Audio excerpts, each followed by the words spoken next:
Okay, आज की इस वीडियो से हम लोग शुरू करेंगे स्पेशल डायोड्स। स्पेशल डायोड्स में स्पेशल का मतलब क्या है?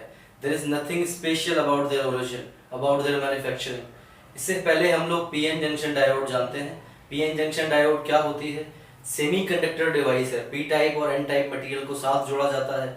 जहां वो जाकर जुड़ेगा वहां एक कांटेक्ट पॉइंट बनेगा। उस कांटेक्ट पॉइंट को बैरियर बोल सकते हैं, पीएन जंक्शन भी बोलते हैं। इस पीएन जंक्शन, इस बैरियर का एक अपना थ्रेशोल्ड वैल्यू ऑफ वोल्टेज होगा। इस वोल्टेज को क्रॉस करने के बाद अगर अप्लाइड वोल्टेज इस बैरियर वोल्टेज से ज्यादा होगा तो फॉरवर्ड डायरेक्शन में कंडक्शन मिलेगा और रिवर्स में कंडक्शन नहीं मिलेगा। ये सब चीजें हम लोग पढ़ चुके हैं उसमें, और अभी जो पढ़ी जाएंगी जितनी भी स्पेशल डायोड्स हम आज के लेक्चर में और उसके बाद पढ़ेंगे, उन सभी में construction wise there is no difference. तो स्पेशल वर्ड का मतलब क्या है? स्पेशल वर्ड आता है इनकी एप्लीकेशन से। एक सिंपल पीएन जंक्शन डायोड को अगर हम एक स्पेशल एक पर्टिकुलर एप्लीकेशन में यूज करें तो हम बोल सकते हैं this particular diode is called special diode. Special diode हमारे पास में जो हम पढ़ेंगे वो टोटल 8 हैं, 8 तरह की हैं। जिनसे पहली हम लोग आज पढ़ेंगे वैरेक्टर डायोड। वैरेक्टर डायोड का नाम वैरेक्टर डायोड क्यों है? Because of its operation. Operation से वैरेक्टर कैसे मिला? वेरिएबल कैपेसिटर, वेरिएबल कैपेसिटर को वैरेक्टर डायोड मिला करके कहा जाता है। इसके और भी नाम है लाइक वीवीसी। वीवीसी क्या है? Voltage dependent variable capacitor diode, BBC diode. ठीक है, तो ये कुछ नाम है, ऑपरेशन से मिलते हैं। जैसा कि मुझे समझ में आया, कैपेसिटेंस को बहुत ज्यादा एम्फेसाइज किया गया है, उसके नाम में भी कैपेसिटेंस आता है। तो हम लोगों ने कैपेसिटेंस डायोड की दो तरह की पढ़ी है, एक ट्रांजिशन कैपेसिटेंस और एक डिफ्यूजन कैपेसिटेंस। ट्रांजिशन कैपेसिटेंस हम लोगों ने रिवर्स बायस मोड में देखी थी और डिफ्यूजन कैपेसिटेंस हम लोगों ने फॉरवर्ड बायस मोड में देखी थी। हमने देखा था रिवर्स बायस मोड में जब ट्रांजिशन कैपेसिटेंस आती है तो वहां पर उस कैपेसिटेंस को हम, जो कि जनरली नेग्लिजिबल है क्योंकि रिवर्स बायस का कंडक्शन काउंट नहीं करते हम इन पीएन जंक्शन डायोड, तो बहुत ही कम वैल्यू की होती है। उसी कम वैल्यू की ट्रांजिशन कैपेसिटेंस की बात अभी हम लोग करेंगे और उसी मोड में यानी कि रिवर्स बायस मोड में ये डायोड ऑपरेट करेगी। शुरू करते हैं। शुरू कहां से करना है? पीएन जंक्शन डायोड ये बनाया पी टाइप एन टाइप। ठीक है, एक जंक्शन मिला, ये पीएन जंक्शन था। अगर मैं इस पीएन जंक्शन डायोड को पी को नेगेटिव से जोड़ के रिवर्स बायस कर दूं तो उस रिवर्स बायसिंग के केस में इसके सभी पॉजिटिव यानी कि होल्स नेगेटिव की तरफ आना चाहेंगे, यानी कि अवे फ्रॉम जंक्शन। ऐसे ही इलेक्ट्रॉन्स भी अवे फ्रॉम जंक्शन जाएंगे और पॉजिटिव टर्मिनल की तरफ आएंगे।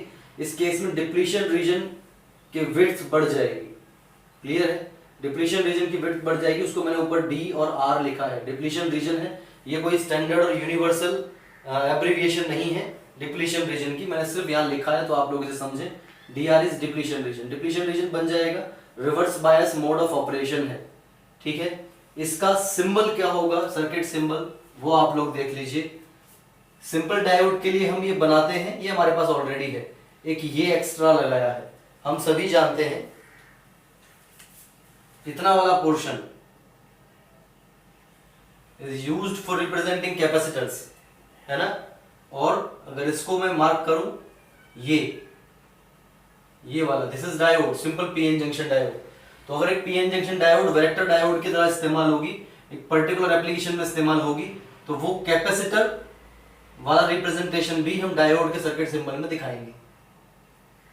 ये और ये सही है, ऐसे याद रखना है। ये हो गया सर्किट सिंबल। इसके बाद इसके ऑपरेशन की बात करते हैं। हम सभी लोग जानते हैं ऑपरेशन में क्या होगा। रिवर्स बायस मोड में आएगी तो डिप्लीशन रीजन बढ़ेगा। डिप्लीशन रीजन बढ़ेगा तो कैरेक्टरिस्टिक कैसी बनेगी? वैसी ही बनेगी जैसे किसी पीएन जंक्शन डायोड की बनती है। अब उस केस में हम ट्रांजिशन कैपेसिटेंस की बात करें। ट्रांजिशन कैपेसिटेंस कैसे डिफाइन करते हैं?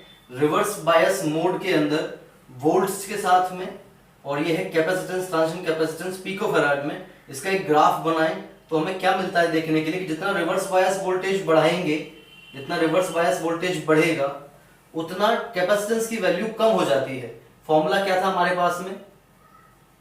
हमने देखा था फॉर्मूले के साथ में कि सीटी की और विड्थ ऑफ डिप्लीशन रीजन का इनवर्स प्रोपोर्शनल का रिलेशन मिलता है। इनवर्स प्रोपोर्शनलिटी का रिलेशन मिलेगा तो विड्थ बढ़ने पे सीटी कम होगा। जितना रिवर्स बायस वोल्टेज में बढ़ाऊंगा उतना डिप्लीशन रीजन का विड्थ बढ़ेगा। जितना रिवर्स बायस वोल्टेज बढ़ेगा उतना डिप्लीशन रीजन का विड्थ बढ़ेगा, सीटी की वैल्यू कम होगी। रिवर्स बायस वोल्टेज बढ़ा और सीटी की वैल्यू कम हुई। तो ये ग्राफ रिप्रेजेंट करता है इसके ऑपरेशन को। ठीक है, ये वैरेक्टर डायोड के ऑपरेशन को दिखाने के लिए ग्राफ बताया मैंने जो ट्रांजिशन कैपेसिटेंस से संबंधित है। आगे आते हैं, एक और ग्राफ बनाया है, उसके अंदर क्या दिखाया है। This graph is representing application वाला पार्ट। जैसे एप्लीकेशन की हम बात कर रहे हैं कि अगर एप्लीकेशन के हिसाब से डिसाइड कर रहे हैं कि डायोड स्पेशल है या नहीं, तो एप्लीकेशन की शुरुआत कहां से होती है उसको समझते हैं। एप्लीकेशन क्या क्या हो सकती हैं। ट्यूनिंग सर्किट के अंदर हम लोग वैरेक्टर डायोड का इस्तेमाल कर सकते हैं। एम्पलीफायर्स के अंदर हम लोग वैरेक्टर डायोड का इस्तेमाल कर सकते हैं। मॉड्यूलेटर्स के अंदर हम लोग इस पर्टिकुलर वैरेक्टर डायोड का इस्तेमाल कर सकते हैं। कॉमन थीम क्या रहेगी सभी एप्लीकेशंस में इस डायोड को इस्तेमाल करने की, उसको इस ग्राफ से, इस डायग्राम से रिप्रेजेंट किया गया है। x is equal to 0 means ये जो पीएन जंक्शन है इसको x is equal to 0 position कहा गया है। x का मतलब या तो p की तरफ बढ़ेंगे तो x इस डायरेक्शन में जाएगा, x इज डिस्टेंस, या फिर n की तरफ बढ़ेंगे तो x इस डायरेक्शन में जाएगा। ठीक है, उसको x इज इक्वल टू 0 से रिप्रेजेंट किया है।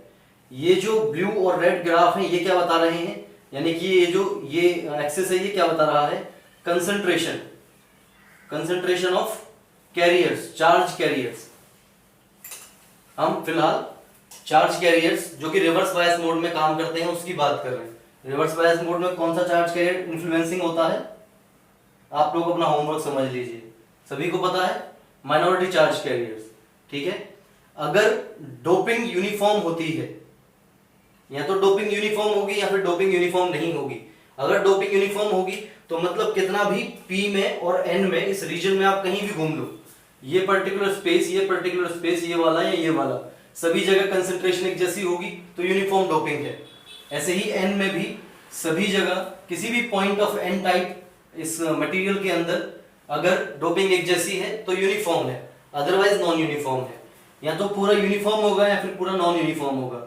अगर यूनिफॉर्म हुआ तो विद x जंक्शन से अवे जाने पर, जंक्शन से कितना भी दूर जाओ आप किसी भी डायरेक्शन में, कंसंट्रेशन कम नहीं होगी तो यूनिफॉर्म डोपिंग है।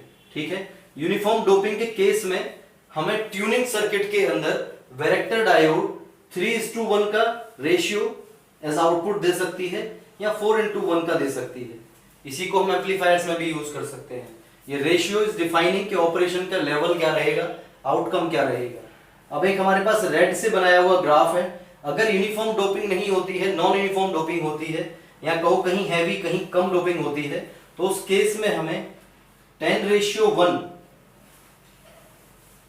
इतना आउटपुट मिल सकता है हैवी डोपिंग के लिए फॉर वैरेक्टर डायोड। इस तरह से कुछ एप्लीकेशंस में हम लोग इसे यूज कर सकते हैं, जैसा कि मैंने बताया था अभी। कौन कौन सी हैं, मॉड्यूलेटर्स में यूज कर सकते हैं, AM FM के लिए मॉड्यूलेशन हम लोग सभी जानते हैं।